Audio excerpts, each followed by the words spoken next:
Welcome back to Math We Know. Solve this equation about x. X cubed plus x is equal to 520. For first step, we have to subtract 520 on the both sides. So here, x cubed then plus x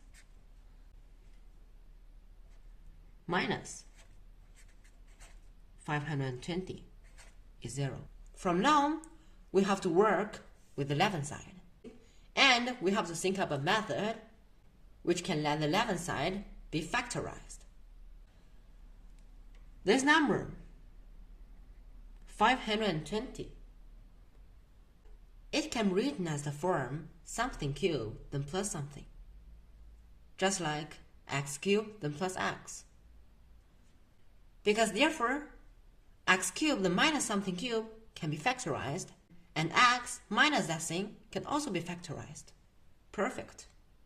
But how should we find a number that a cube then plus itself is equal to 520? It is not difficult. 8 cubed is equal to 512. And 512 then plus 8, it will become 520. So now, minus 520, it can be written as 512 plus 8. Don't forget this bracket. Since 512 is 8 cubed, so it is x cubed then minus 8 cubed plus x minus 8 is equal to 0. Nice! For next step, factorize. A cubed then minus b cubed, use this formula. A minus b then times a squared plus ab then plus b squared. So here, x minus 8 times x squared plus 8x and then plus a squared is 64. And then plus x minus 8 is equal to 0. And then x minus 8, take it out. So now x minus 8 and then times x squared then plus 8x plus 64, don't forget, plus 1. Plus 64 plus 1 is plus 65.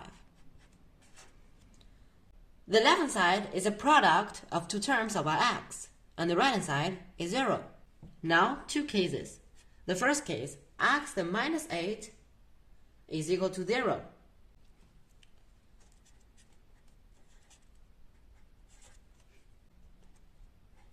X is equal to 8. And we also have a second case. Our second case is when x squared then plus 8x then plus 65 is equal to 0. In this case, it is much more complicated. First, let's rewrite it down.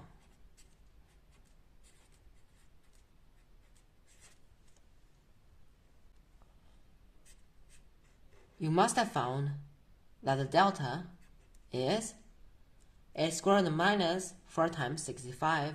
It is negative 196. It is smaller than 0. So there aren't any real roots. But there are two extra roots which are imaginary. How to solve it? Of course, our only way is to use this formula. From this equation, x1 and 2, the two roots of this equation, is equal to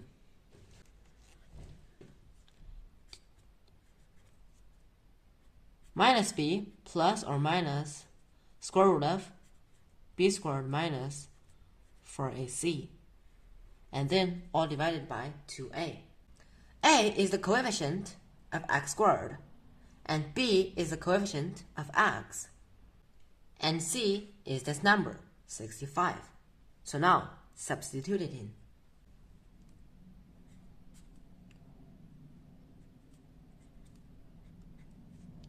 It is equal to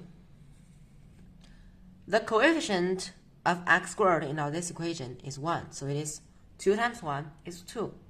Negative b is 8, so it's negative 8. Plus or minus positive or negative square root of b squared 64 and then minus 4 times 1 times 65. It is negative 196. And the square root of negative 196, since the square root of 196 is 14. So it is negative 8 plus or minus 14 times I. This I, the imaginary unit. And then all divided by 2. Simplify. You can get the imaginary roots of this equation. So there are 3 roots. x1 is 8, x2 and 3 is negative 4 plus or minus 7 then times I.